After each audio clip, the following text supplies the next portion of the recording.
Some of the things he told me I'll never forget. When Shelby signed on for this project, she wasn't sure what to expect. Interviewing area men and women, documented detailed stories of war, many of which the veterans haven't even shared with their families. I said, so have you told your grandkids this? And he said, no, I would never tell my grandkids this. And so then we asked him, well, have you told your wife? Have you told your kids? And he said, no, I would never. And so that was just very interesting to see why he was a complete stranger to me, why he would want to open up to me, but not his family. And I guess that was just really hard. It went right to my heart. I have one son that I've shared some stories with. I don't really talk to my family. I talk to my grandson through my writing. That's just, now that I think about it, like I talked here, I like to talk. I talk here a lot. I've never said these things to my family. I'll talk at a presentation at a school, things that I've never said to my family.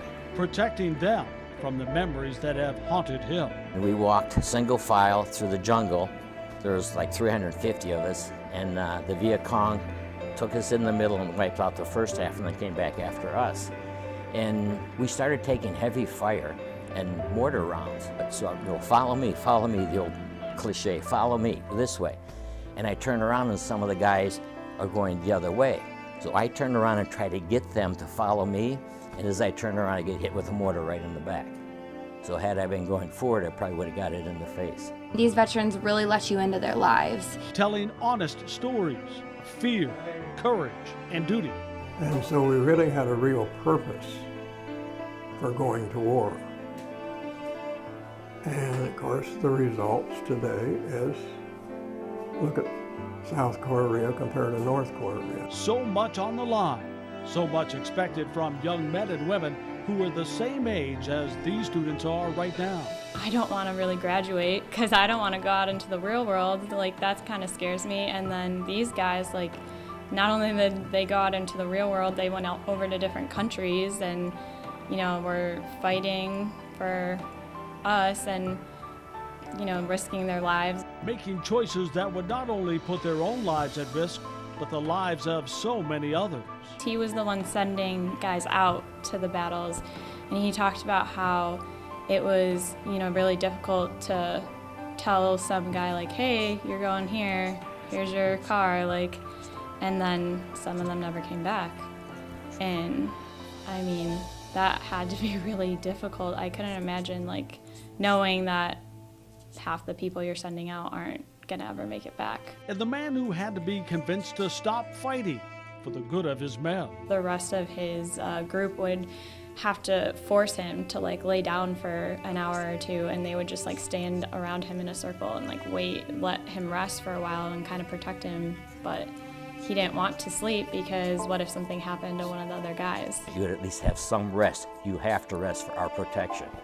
So after a bad night, I would lay down for a couple hours, and that's when I got my sleep. But I didn't sleep at night. Daylight wasn't much better for Herb's unit. Pilots exposed in the air.